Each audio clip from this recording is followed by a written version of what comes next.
9, Atos 27, versículo de número 9. Depois de muito tempo, tendo se tornado a navegação perigosa e já passado o tempo do dia do jejum, admoestava-os Paulo dizendo: Senhores, eu vejo que a viagem vai ser trabalhosa, com dano e muito prejuízo, não só da carga e do navio, mas também da nossa vida. Mas o centurião dava mais crédito ao piloto e ao mestre do navio do que ao que Paulo dizia. Não sendo o porto próprio para invernar, a maioria deles era da opinião que eles partissem dali para ver se podiam chegar a Fenícia e passar o inverno, visto ser o porto de Creta, o qual olhava para o nordeste e para o sudeste, soprando brandamente o vento. E pensando eles, brandamente é calmamente, um vento fraquinho. O que eles pensaram? Eles pensaram ter alcançado o que desejavam. Levantaram as âncoras e foram costeando mais perto da ilha de Creta, enquanto não muito depois desencadeou-se do lado da ilha um tufão de vento chamado Euroaquilhão, e sendo o navio arrastado com violência, sem eles poderem resistir ao vento, cessamos a manobra e nos fomos deixando levar, passando sobre a proteção de uma ilhota chamada Cauda, e custo conseguimos recolher o bote, e levantando este, usaram todos os meios para cingir o navio, e temendo que dessem de Sirte, eles arriaram os aparelhos e foram ao léu. Açoitados severamente pela tormenta, no dia seguinte, eles aliviaram o navio. E no terceiro dia, nós mesmos, com as próprias mãos, lançamos ao mar a armação do navio, o que seriam as velas. E não aparecendo já alguns dias, nem sol, nem estrelas, caindo sobre nós grande tempestade, dissipou-se toda a esperança de salvamento. Até aqui por enquanto. O apóstolo Paulo eles iam fazer uma viagem para Roma, e quando eles estavam naquele barco, o apóstolo Paulo falou assim: é melhor a gente não ir, porque se a gente for, nós vamos ter um grande prejuízo da carga, do navio, inclusive das nossas vidas. Só que diz que eles não davam crédito para o que o apóstolo Paulo falava. E quem é você? Quem é os homens do barco? É nós. Quem entende de barco é nós. Falou que o vento ficou calminho, a tempestade já tinha sumido. Pessoal, tá bom, vamos levantar a âncora e fazer viagem. Foram pela costa, veio um tufão muito grande. E quando veio aquela tempestade muito grande, eles já não conseguiam mais controlar o barco. O que eles fizeram? Se deixaram levar. Começaram a jogar tudo dentro do mar. Toda a carga, todo o peso do barco. Por último, eles pegaram a armação do barco, que seriam as velas. Porque ele já falou: não tem mais jeito para nós não, vamos jogar isso aqui e seja o que Deus quiser. Mas diz que na cabeça deles não é seja o que Deus quiser não, já tinha acabado toda a esperança que eles tinham. Porque já fazia dias que eles não viam nem mais a luz do sol, já fazia dias que eles não viam nem as estrelas, de tanta chuva que estava tendo. Então como que os navegadores faziam para poder direcionar o seu barco? Era através das estrelas, é assim que eles guiavam os seus barcos. Versículo de número 21 diz assim: havendo todos estado muito tempo sem comer, Paulo, pondo-se em pé no meio deles, disse: Senhores, na verdade era preciso terem-me atendido e não partir de Creta, para evitar este dano e essa perda. Mas já agora eu vos aconselho, bom ânimo, porque nenhuma vida se perderá entre nós, somente o navio. Porque esta mesma noite um anjo de Deus, a quem eu sou e sirvo, esteve comigo, dizendo: Paulo, não temas, é preciso que compareça perante César. E eis que Deus, por sua graça, te deu todos quanto navegam contigo. Porquanto, senhores, tende bom ânimo, porque eu confio em Deus.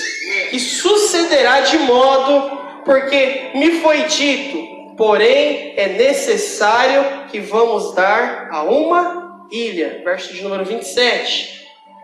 Quando chegou a 14ª noite, sendo nós batidos de um lado para o outro no mar Adriático, por volta da meia-noite, pressentiram os marinheiros que se aproximavam de alguma terra.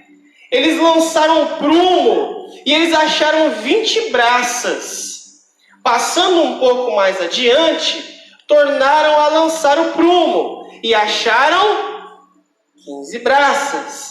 E receosos que eles fossem atirados contra lugares rochosos, eles lançaram da polpa 4 âncoras. E eles oravam para que, irmãos?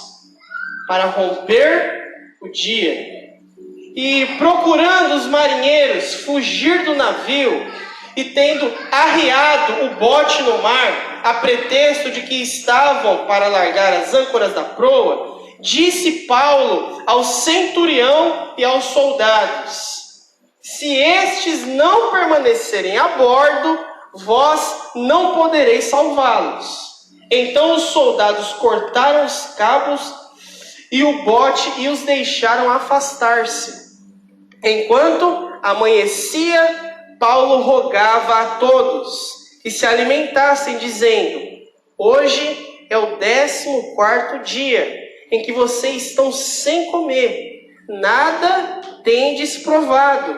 Eu vos rogo, comeis alguma coisa, porque disso depende a vossa segurança, pois nenhum de vocês perderá, nem mesmo um fio de cabelo. Tendo dito isto, tomando um pão, dado graças na presença de todos, e depois de partir, começou a comer. E todos cobraram ânimo e puseram também-se a comer. Estavam no navio 276 pessoas ao todo. Refeitos com a comida, aliviaram o navio, lançando o trigo no mar. E quando amanheceu, não reconheceram a terra, mas avistaram uma enseada, onde havia uma praia. Então consultaram entre si se não podiam encalhar ali o navio. E levantando âncoras, deixaram ir ao mar, largando também as amarras do leme. E alcançando a vela da proa, ao vento dirigiram-se para a praia, dando porém em um lugar onde estavam 2 correntes. Se encontraram, encalharam ali o navio, e a proa encravou-se e ficou imóvel, mas a polpa se abria pela violência do mar. O parecer dos soldados era que matassem os presos, para que nenhum deles, nadando, fugisse. Mas o centurião, querendo salvar Paulo, impediu-os de o fazer. Ordenou que os que soubessem nadar fossem primeiro a lançar-se ao mar e alcançar a terra, quando os demais que se salvassem, uns em taubas e outros em destroços do navio. E assim todos se salvaram em terra. Até aqui, amém? Nós vamos orar mais uma vez. Feche os seus olhos. Pai, nós te damos graças nessa noite, Te pedimos que mais uma vez, que mesmo em meio à escuridão, que mesmo em meio às tempestades, que mesmo quando perdemos o controle de tudo, de todas as coisas na nossa vida, seja o Senhor, Pai, aquele que vai nos fortalecer, aquele que vai nos levar a lugar seguro. E que nessa noite, Pai, o Senhor fale conosco pela Tua palavra. É o que nós te pedimos, Pai, em nome de Jesus. Amém? E amém. Glória a Deus. O apóstolo Paulo, olhando para eles, ele disse assim: eu falei que era melhor nós não irmos viajar. Mas já que está todo mundo no barco, eu tenho uma palavra para vocês. Tem de bom ânimo, ou não tenham medo, porque nenhum de nós vai morrer. Apareceu um anjo de Deus e ele falou que é necessário a gente chegar numa ilha. Nós vamos chegar lá. A gente não vai morrer aqui. Ninguém vai se perder. Disse que alguns soldados pegaram um bote e queriam aproveitar para fugir. O apóstolo Paulo falou assim: se esses camaradas fugir, eles vão morrer. Então não vai poder salvar eles. Pegaram, cortaram as cordas, deixaram os botes e ir embora. Agora não tinha nem bote mais. E eles começaram a pressentir que estavam chegando perto da terra, de algum lugar com terra. Falou: e agora? Joga o prumo, 20 braças, 15 braças, estamos chegando. Joga as âncoras para a gente não cair nas pedras. E os soldados falaram: já sei, vão pegar e matar todos os prisioneiros que estão dentro do barco. Que assim, aquele prisioneiro que souber nadar, ele não vai fugir. Quantas pessoas estavam dentro do barco, irmão? 276 pessoas. Da sua maioria, eram todos prisioneiros. O apóstolo Paulo era um dos prisioneiros. Porque sendo ele prisioneiro, ele estava sendo levado para Roma para ser julgado lá. Só que o centurião não queriam que matassem Paulo. Falou: não, nós não vamos matar os prisioneiros, não. Aqueles que souber nadar, manda eles ir na frente. E os outros, manda eles pegar um pedaço do barco que já estava se despedaçando, alguma madeira para tentar chegar até lá. E diz que todos chegaram até a praia. Todos. Hoje eu quero falar para os irmãos sobre como nós passarmos pelas tempestades. Irmãos, passar por tempestades às vezes é muito difícil. Essa semana os irmãos sabem que a gente passou por uma tempestade muito grande. Minha esposa foi para São Paulo, meu sogro estava lá e ele estava fazendo um tratamento contra um câncer, e o câncer dele estava muito agressivo, já estava muito difícil para ele. E ele já tinha problema renal, o rim dele parou de funcionar, ele ficou com água no pulmão, pegou pneumonia. E a linha para lá, isso na quinta-feira eu falei com o meu cunhado, falei: vou contar para a Aline. Na sexta-feira eu falei com ela, falei: terça-feira você vai chegar em São Paulo, pra você ficar lá com o seu pai, pra ele ficar bom, depois você vem para cá de volta. Aí conversei com o irmão dela, falei: tô comprando a passagem aqui agora, eu vou comprar uma passagem para ela. Terça-feira à tarde ela chega aí. Falou: não, terça não, ela tem que chegar aqui amanhã. Falei: amém, eu vou comprar uma passagem para ela. Sexta-feira eu comprei a passagem, sábado ela estava lá. Sábado à noite ela estava no hospital, ficou com o pai dela. No domingo ela ficou com o pai dela no hospital. Na segunda-feira ela ficou com o pai dela no hospital. Na terça-feira, que é o dia que ela chegaria, eu liguei para ela, falei: tá, olha, ela falou: tô indo para o hospital, vou ver meu pai. Quando ela chegou no hospital, ela me ligou chorando, meu coração já apertou. Eu falei: meu Deus. Ela falou: meu pai está entubado. Eu só sabe quando está entubado, coloca aquele tubo, tem que... como que é a palavra? A pessoa fica sedada. Aí eu tenho que perguntar para líderes universitários, né? E ele já estava sedado, então ela já não podia nem conversar mais com ele. Ela estava lá. E o corpo dele já estava sofrendo muito. Ele já estava sofrendo muito. E ele sempre foi um homem muito querido onde ele morava, né? Aquele homem que se dava bem com todo mundo, os vizinhos, parentes, tudo. E na sexta-feira, na quinta-feira ela foi para o hospital, ela passou mal. Falei para ela: sexta-feira você não vai para o hospital, sexta-feira você está de folga, não é para você ir para lá. Você fica em casa, você descansa no sábado, você vai para lá. Tá bom. Aí quem foi na sexta-feira para lá? A mãe dela. Quando a mãe dela chegou lá, passou uns tempinhos, ele faleceu com a mãe dela lá. Eu falei, ali não estava lá, né? Amém. Mas foi um tempo muito difícil, assim, não é... Eu não vivi muito tempo com meu sogro, na verdade, né? Porque eu, quando comecei a cortejar ali, ele veio para Pernambuco, né? Quando eu casei, eu trouxe ela para Pernambuco. Então, quando eu via ele, era o tempo que eu estava lá. Eu lembro de diversas vezes que eu cheguei na casa do meu sogro e eu via ele orando, sempre de joelho com a minha sogra lá. Os dois juntos, sempre buscando a Deus. E ele sempre foi um homem que amava muito a Deus. Isso consola o nosso coração. Saber que hoje ele está na glória com o Senhor. E veio esse pensamento, como a gente passar, né, por coisas difíceis, passar por tempestades difíceis. Tem tempestade que nós passamos, irmãos, que a gente está naquela escuridão toda, assim como eles ficaram, e sem saber para onde ir, sem saber que caminho seguir. O apóstolo Paulo tinha dado uma advertência a eles. E a primeira coisa que a gente tem que entender é que a gente tem que prestar atenção nessas advertências. Ele estava na advertência, o apóstolo Paulo falou assim, é melhor a gente não ir. Se a gente for, a gente vai perder navio, vamos sofrer para chegar lá, tanto que eles ficaram 14 dias sem ter nada para comer. Às vezes a gente passa por algumas tempestades na nossa vida que nós não precisaríamos passar, mas nós passamos. A gente tem que entender que a gente pode até escolher para onde eu vou. Qual o destino que eu vou? Roma era o destino do apóstolo Paulo. Quem escolheu ir para Roma? O apóstolo Paulo. Porque ele queria ser julgado como um cidadão romano que ele era. Ele não era só um judeu, ele era cidadão romano também.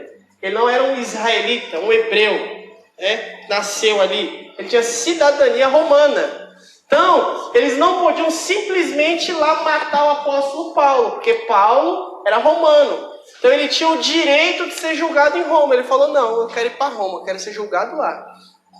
Ele escolheu o destino, mas ele não escolheu como é que ele chegaria lá. Nós fazemos muitos planos, irmãos, mas a resposta ela vai vir de Deus. A gente faz muitos planos de chegar a diversos lugares, mas como é que você vai chegar lá? Quem define é o Senhor. A nossa vida, ela é como uma viagem. E muitas vezes é uma viagem tempestuosa. Já parou para perceber, irmão? Que quando a gente sai de uma situação difícil, a gente vira a esquina, já tem outra ali esperando a gente. Fala, meu Deus, eu queria 15 minutos de descanso. Aí não, venci essa batalha. Vira outra esquina, prazer, eu sou sua nova dificuldade, sou sua nova tempestade, eu vou te acompanhar agora até as próximas 2 quadras. E a gente vai passando por situações difíceis na nossa vida. E olha aqui, a nossa vida muitas vezes serão por tempestades, serão por momentos difíceis. Como nós vamos passar por esses momentos difíceis? Quem define somos nós. Por que momentos difíceis você vai passar? Eu vou passar. Todos vamos passar. Estava conversando com o irmão hoje aqui. Estava muito triste. Ele estava passando por alguns momentos difíceis. E eu falei, momentos difíceis, todos nós passamos. Como você vai passar por ele?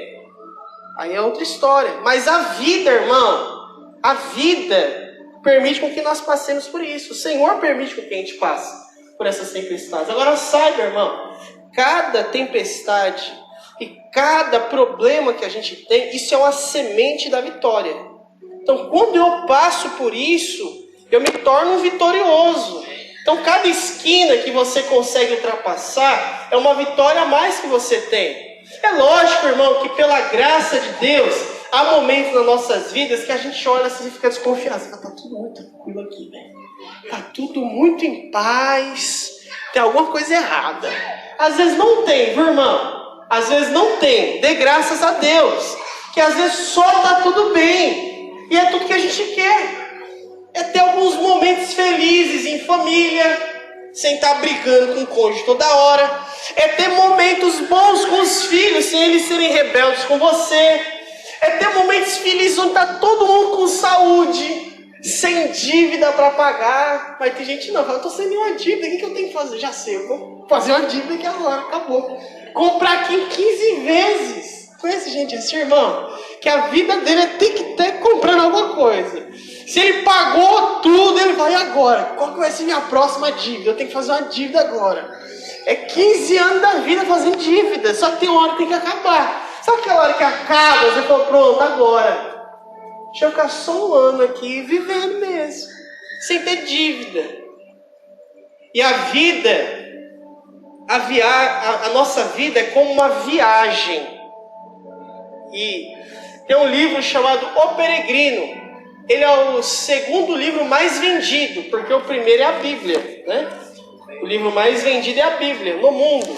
E o segundo livro mais vendido no mundo chama O Peregrino, que é do autor John Bunyan. Ele conta que ele teve um sonho, e é um livro cristão, inclusive. Ele conta que ele teve um sonho, nesse sonho ele via um homem chamado cristão, e esse homem ia vivendo a vida dele como uma viagem até que ele chegasse lá no céu. É uma longa viagem. E a nossa vida é uma longa viagem. Então, irmão, nós não vamos parar, né, no caminho ainda. A viagem é longa e nós vamos chegar lá em nome de Jesus. Uma outra coisa, mesmo quando estamos fazendo a vontade de Deus, e a nossa vontade, ainda assim nós encontramos tempestades pela frente. Sabe qual que era a vontade de Deus, irmão? Era que Paulo fosse para Roma. Essa era a vontade de Deus. Sabe qual que era a vontade do apóstolo Paulo? Ele queria ir para Roma. Então olha aqui, a vontade de Paulo e a vontade de Deus. Ambos queriam ir para Roma. Mas isso, irmão, não impediu dele encontrar tempestades pela frente. Às vezes eu vejo irmãos, irmãs fiéis a Deus, que amam ao Senhor, que buscam a Deus, que têm um coração piedoso.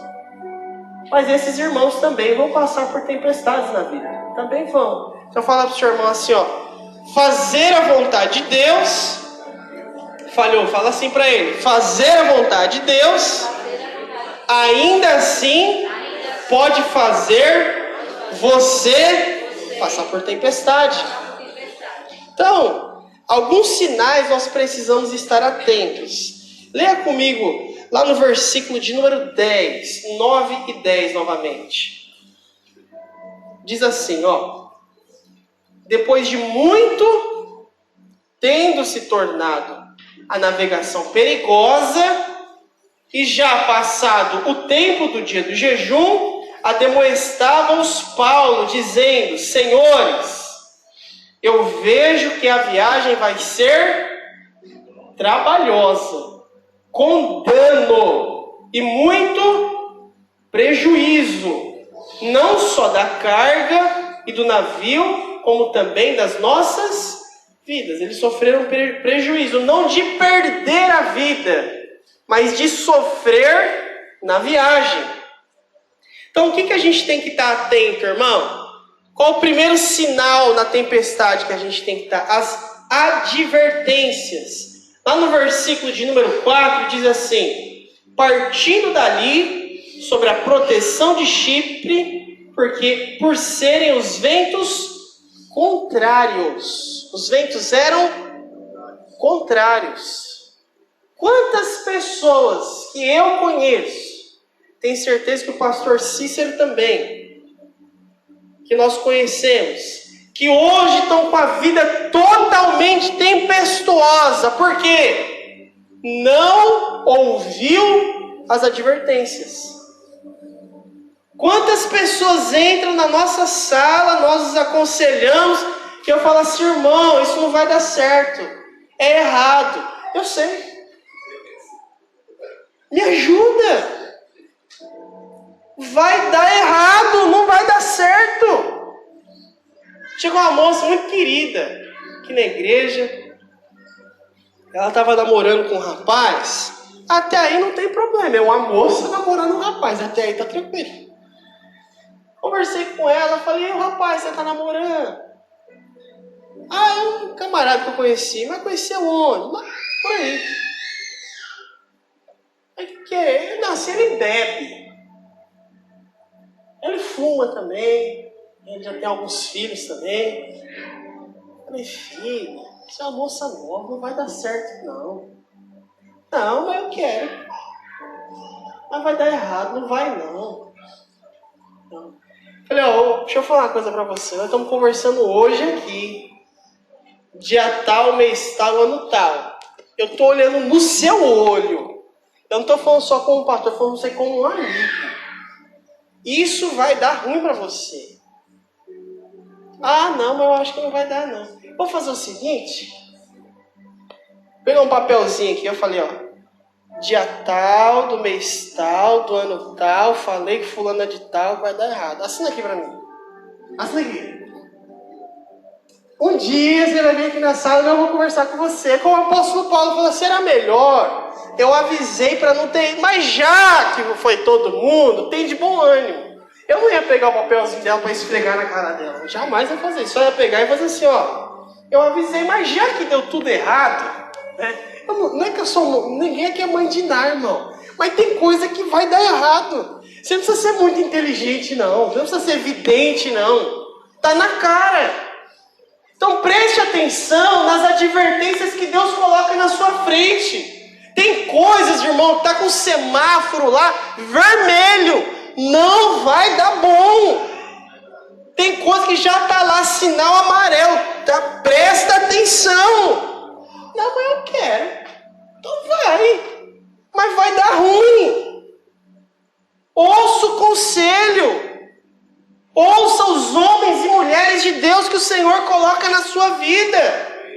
O seu líder de céu, o seu irmão na fé, aquele que tem mais experiência. Ouça o conselho dos seus pais. Ouça o conselho daqueles que vivem com você. Está debaixo do mesmo teto. A mãe fala, filha, é melhor não. Filha, não vai por aí. Eu sou dono do meu nariz. Vai dar ruim. Vai dar ruim. Então ouça quem são as pessoas que Deus colocou na sua vida. Quantas advertências, irmãos, nossos pais nos dão. Não é? Só que a nossa mãe não é Deus, não. E nem a Paula, ela faz assim, eu te avisei. E depois você ainda toma uma surra porque não ouviu. Você fala, já apanhei da vida. Agora eu vou ter que apanhar da mãe porque não ouvi. A vida é dura. Mas presta atenção, irmão.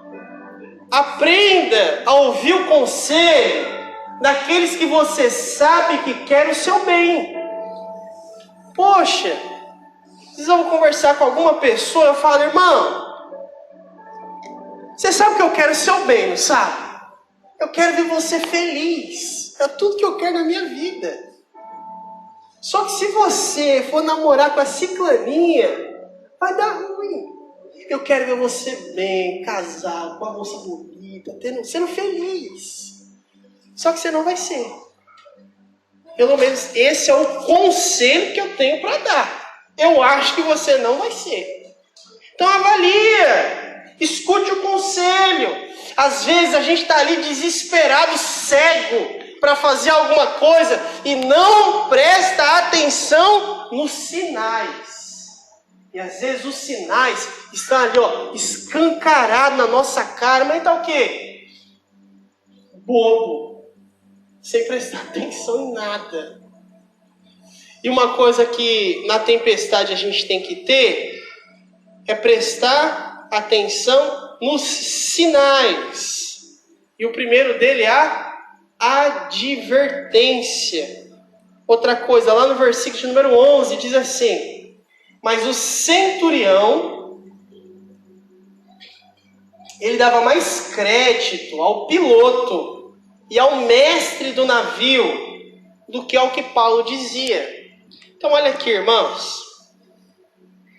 Às vezes você aqui é pai, é mãe, você é líder de célula, você é um irmão mais maduro na fé.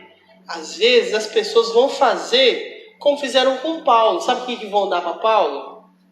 Descrédito. Eles preferem ouvir não um conselho que vai direcionar ela, mas ela quer ouvir alguém que concorde com ela. Presta atenção nisso, irmão. Tem gente que não quer ouvir o contraditório. Ele quer ouvir uma afirmação. Então, às vezes, eu olho no olho da pessoa e eu vou dizer assim para ela: você está errada. Tá. E sabe por que eu tenho coragem de dizer isso na sua cara? Que eu sou seu amigo. E sendo seu amigo, eu vou dizer para você que você está errado. Agora, o que a gente gosta de fazer? A gente gosta de alguém que fala: não, vai assim mesmo. Vai dar tudo certo. O importante é ser feliz. Aleluia. O resto é resto. Não, vai na fé. A gente não quer amigos que dizem para nós que nós estamos errados. Mas nós queremos pessoas que massageiam o nosso ego. Nós queremos essa autoafirmação. Eu estou achando que isso aqui é certo. Ou melhor, eu estou querendo fazer isso, mas não estou com coragem. Às vezes, o que eu acho mais engraçado, às vezes a pessoa fala: eu só quero te pedir um conselho. Irmãos, e que nem eu falei, às vezes eu aconselho a pessoa: eu acho melhor não. Eu não vou dizer que não. Eu acho melhor não. Por isso. Vem pedir meu conselho, eu vou dar. Né? Eu acho por isso. Eu não vou dizer: não faz. Eu não sou pai, não sou mãe. Porque se eu fosse, irmão, era cada cintada que eu já tinha dado em cada livro dessa igreja aqui. Ela vai entrar na linha, seu bexiguento. Eu estou dizendo que não. Eu não sou mãe, não sou pai, eu vou fazer o quê? A gente tem que ver que muitas vezes nós somos descreditados naquilo que nós dizemos para as pessoas. Elas não dão crédito, não escutam. Mas elas vão escutar quem? Aqueles que vão massagear o ego dela. Ela que vai dizer assim para ela: não, faça isso mesmo. Como eu disse, às vezes algumas pessoas chegam na minha sala e vão pedir um conselho. Mas aquilo é errado, acabou. Ela sabe que é errado. Mas ela veio pedir um conselho sabendo que é errado. Mas quando ela vem pedir um conselho, ela não vem pedir conselho para mim. Porque ela já sabe o que eu acho. Ela vem pedir a ajuda de um cúmplice. Tá entendendo, irmão? Um cúmplice. Quem que é o cúmplice? Pastor Rafael. Por que o cúmplice? Eu não sei, eu acho que é errado. Não vou contar para o pastor Rafael. Vai que ele disse que sim. Eu vou dizer não. O pastor Rafael falou: tudo bem. Entendeu? Às vezes a pessoa vai falar comigo, eu falo: o que você acha? Ah, pastor, eu não sei, eu acho que é errado. Eu não tenho que falar mais nada para você. Conversando com o irmão um dia desses aí, ele mandou uma mensagem assim: pastor, eu faltei no culto alguns domingos, porque eu estava fazendo XYZ, mas eu sei que isso é errado. E amém, eu falei: se você sabe que é errado, então não tem mais nada para falar, meu irmão. Eu vou falar mal o quê? Você já me manda mensagem: pastor, eu não fui no culto por XYZ, que eu estava fazendo XYZ esses dias aí. E talvez, em alguns próximos domingos, eu vou estar fazendo XYZ. Mas eu sei que isso é errado, pastor. Então tá bom. É bom você saber mesmo. Porque é tão chato, a gente tem que ficar falando sempre isso é errado, irmão. A maioria, irmão, vou te dizer, olha aqui, presta atenção no que eu estou falando. A maioria já sabe. A maioria já sabe o que fazer. A maioria já sabe qual é o certo e o errado. A maioria. Tem coisas não, tem coisas que às vezes as perguntas das pessoas são genuínas. Ô pastor, estou realmente na dúvida em relação a isso, o que o senhor acha? Eu acho isso. Tem gente que às vezes tem dúvida genuína, mas tem gente que não tem dúvida não, mas é na cara de pau que pergunta mesmo. Você acha? Eu acho a mesma coisa que você acha. Você só não tem coragem de dizer, mas você acha a mesma coisa que eu. Tamo juntos. Uma outra coisa que a gente tem que prestar atenção nos sinais.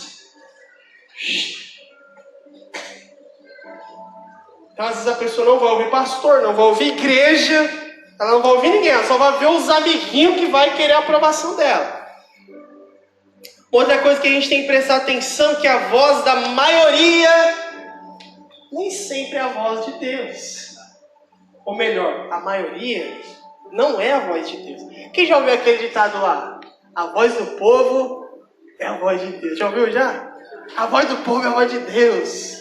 O que a maioria quer é o que Deus quer. Que mentira da bexiga! Não existe isso não. O que a maioria pedia lá? Crucifica-o, crucifica-o. Quantos genocídios e assassinatos foram feitos, irmãos? Por causa da maioria.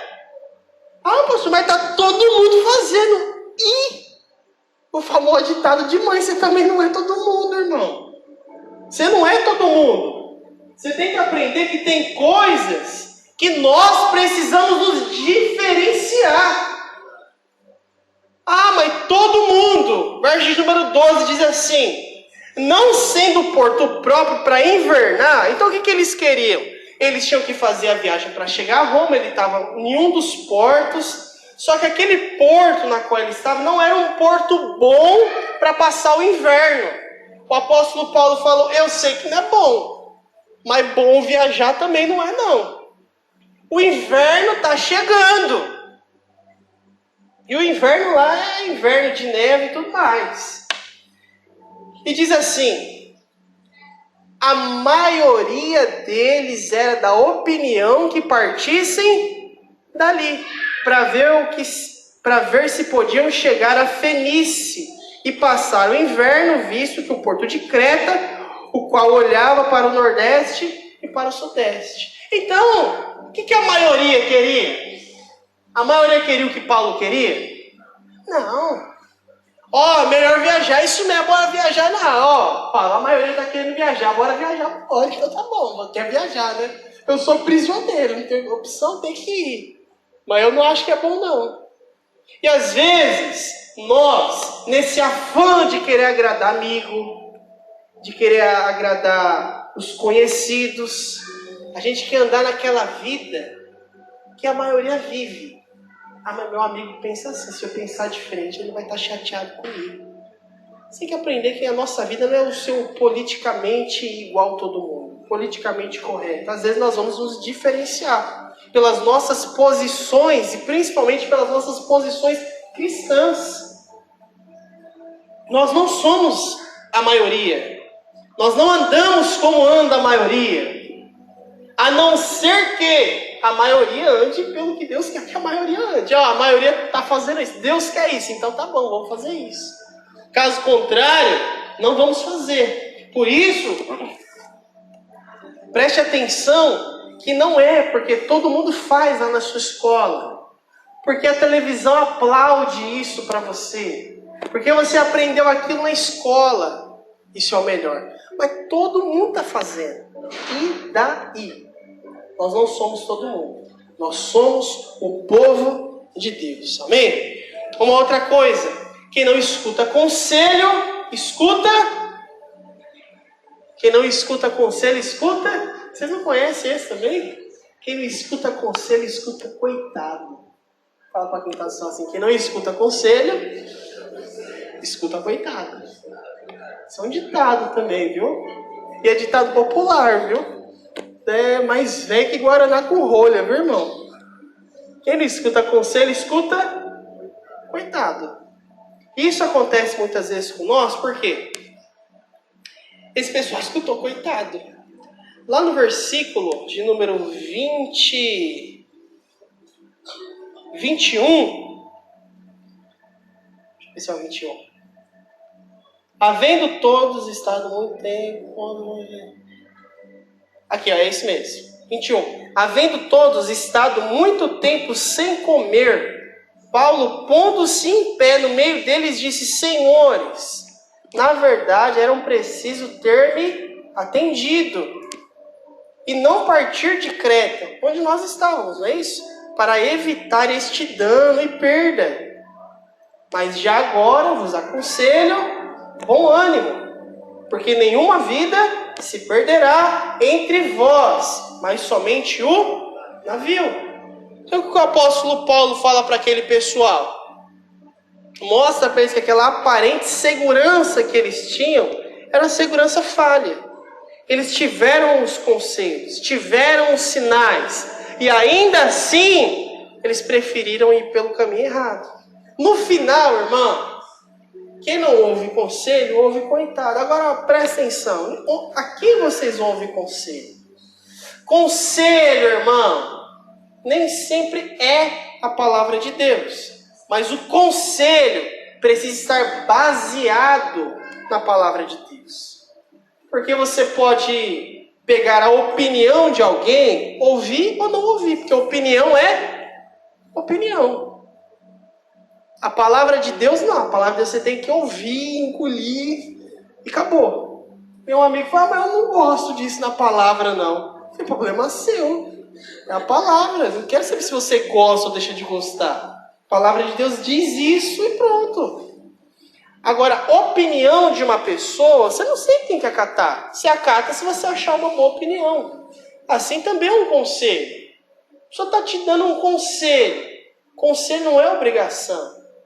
Conselho é uma direção. Quando alguém está aconselhando você, ela está dando uma direção para você. Você é obrigado a seguir por aquele caminho? Sim ou não? Não. Ninguém é obrigado a seguir a direção do conselho. Mas quando o conselho que nós temos, irmãos, é baseado na palavra de Deus, é bom avaliarmos. Porque quando não ouvimos o conselho, muitas vezes o que nós vamos ouvir? Coitado. Era bom se ele tivesse ouvido esse conselho. Hoje ele chora, hoje ele sofre, hoje ele passa por uma vida tempestuosa. Por quê? Porque ele não quis ouvir o conselho. Agora, irmão, nas tempestades da vida, nós precisamos nos posicionar como encorajadores. Lá no verso 21, na qual nós lemos, o apóstolo Paulo diz assim: havendo todos estado muito tempo sem comer. Pense, irmão, eu estou aqui dentro de um barco, a tempestade está quase virando o barco, nós não conseguimos ver mais a luz do dia, não dá mais para ver nem as estrelas. A maioria do que a gente tinha teve que jogar dentro da água, não tem mais nem o que comer. Nem o que comer. Diz que o apóstolo Paulo se levanta naquele lugar e ele diz assim para o povo: tende bom ânimo. Versículo de número 21, lá na parte, versículo de número 22, ele diz assim: mas já agora eu vos aconselho, tende bom ânimo, ou não tenha medo. Às vezes o medo, irmãos, é aquilo que nos paralisa. Às vezes o medo é o que muitas vezes faz com que a tempestade se torne muito maior do que ela é. Por causa do quê? Do medo que nós sentimos. Você acha que aquele povo estava com medo de morrer? Muito. Não é só o medo do barco, de perder o barco. O medo deles era de perder a vida. Porque quando eles chegaram lá na praia, eles chegaram com o quê? Com muitos tesouros? Não. Teve uns que chegou com um pedaço só da tábua do barco, para não morrer. O medo tomou conta daquele povo. O desespero tomou conta. E é o que a gente não pode deixar que aconteça conosco.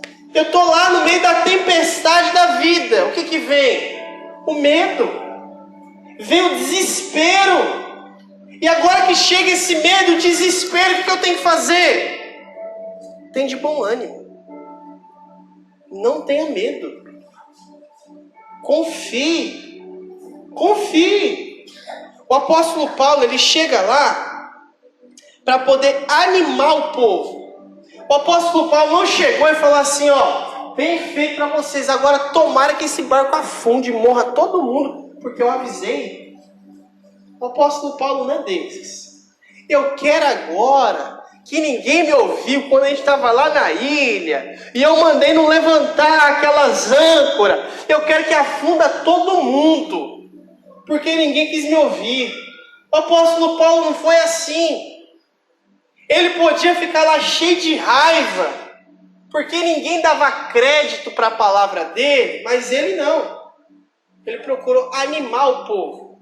Então olha aqui, você está na tempestade, para de ficar procurando culpado.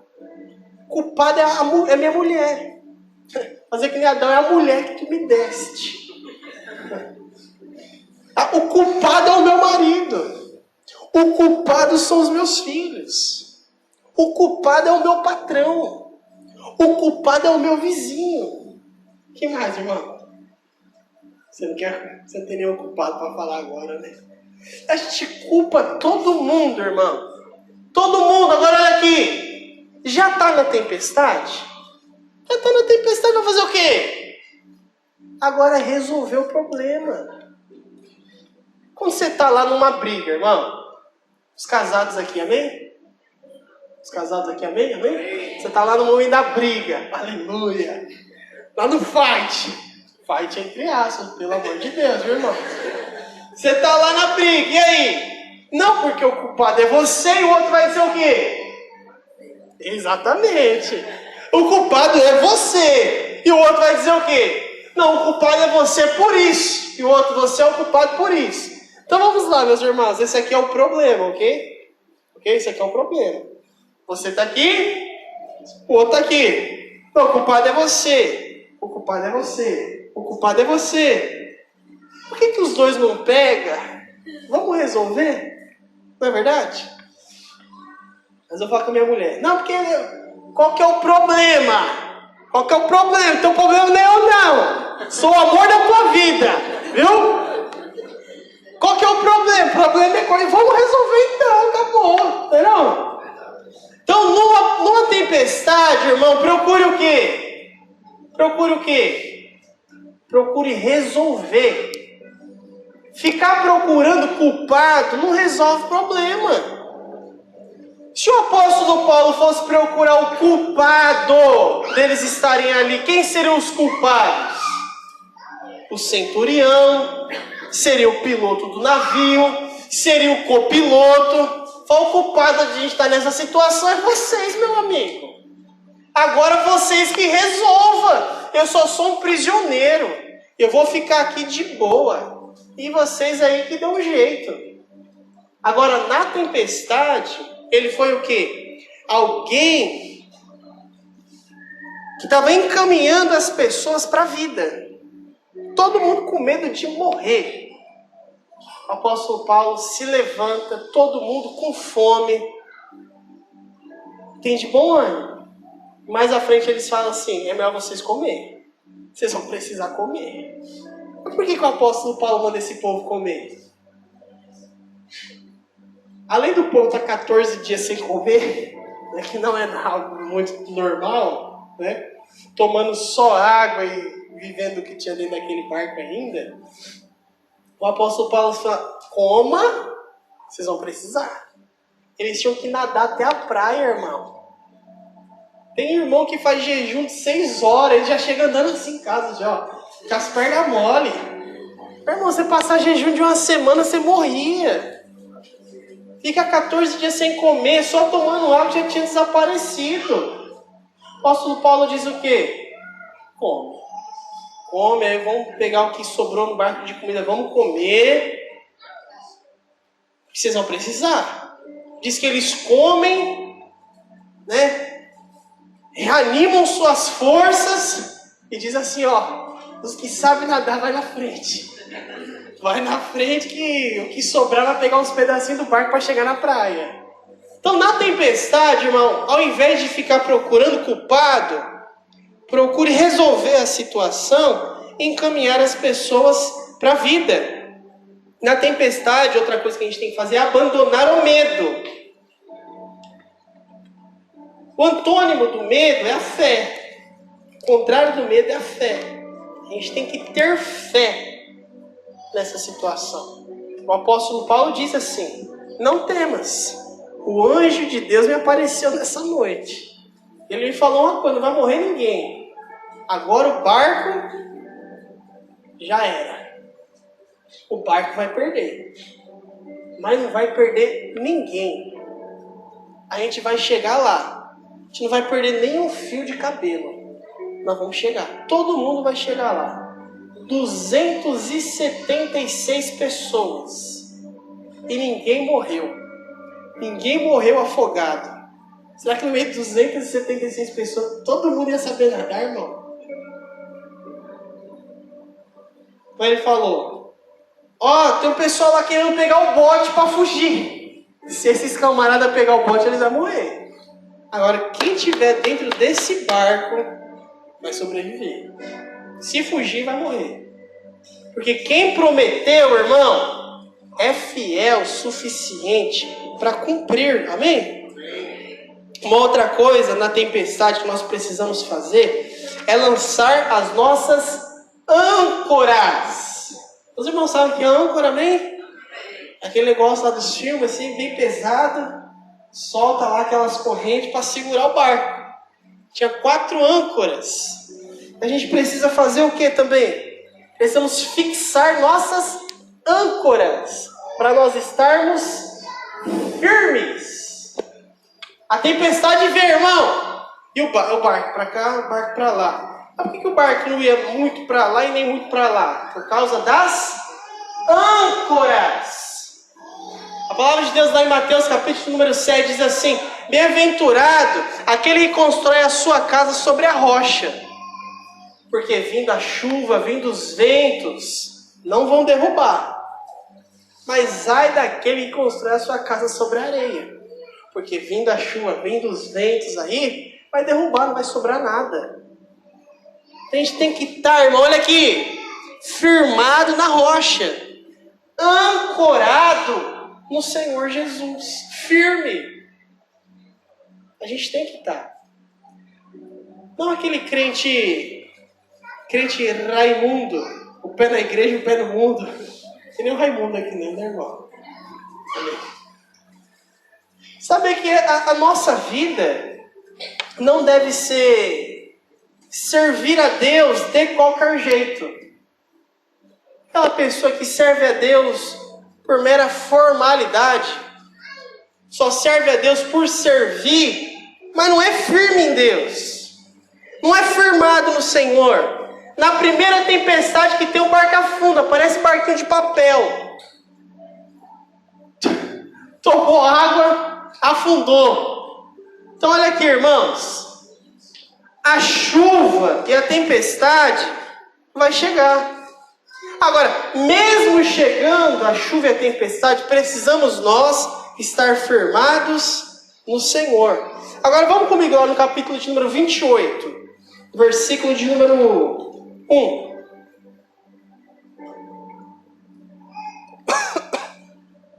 Ele diz assim: uma vez em terra, verificamos que a ilha se chamava Malta. Os bárbaros, por que bárbaros? Porque eles não conheciam, né? Então os bárbaros trataram com singular humanidade, porque acendendo uma fogueira, eles nos acolheram, todos por causa da chuva que caía e por causa do frio. Tendo Paulo ajuntado e tirado à fogueira um feixe de gravetos, uma víbora, fugindo do calor, prendeu-se-lhe a mão. Olha que bênção, irmão. O apóstolo Paulo acabou de sofrer um naufrágio.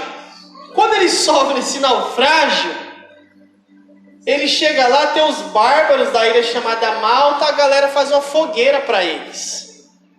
Quando eles fizeram a fogueira, falou: poxa, que povo legal. O apóstolo Paulo falou assim: eu vou pegar uns gravetos. Ele pega um feixe de madeira, e joga aquele feixe de madeira na fogueira. O que acontece, irmão? Pula uma víbora de lá e pula em quem logo, irmão? Em Paulo. Que homem abençoado, irmão. Pula na mão do Paulo. O que a galera diz? Olha aí. Quando os bárbaros viram que a víbora pendendo na mão de Paulo, disseram: certamente esse homem é um assassino, porque ele, salvo do mar, a justiça não deixa ele viver. Porém, ele sacudindo o réptil no fogo, ele não sofreu mal nenhum, mas eles esperavam que ele viesse a inchar ou a cair morto de repente. Mas depois de muito esperar, e nenhum mal lhe sucedia, mudando o parecer, dizendo: esse homem é um Deus. Olha aqui, irmão. Primeiro, eles olham para a cobra na mão do Paulo. Imagina Paulo com a cobra sacudindo assim.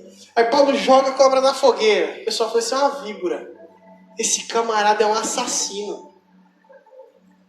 Porque ele conseguiu se salvar do mar, mas a justiça não quer deixar ele viver. Esse cara tem que morrer mesmo. Esse barco deve ter afundado só por culpa dele. Esse cara tem que morrer. Falou: beleza, vamos ficar aqui olhando. Esse camarada vai inchar e morrer, bora. E passou o tempo, irmão. E passou o tempo, não morreu. Foi: esse cara é um Deus. Ele era um assassino, né? De assassino ele virou Deus. Pronto, esse cara é um Deus.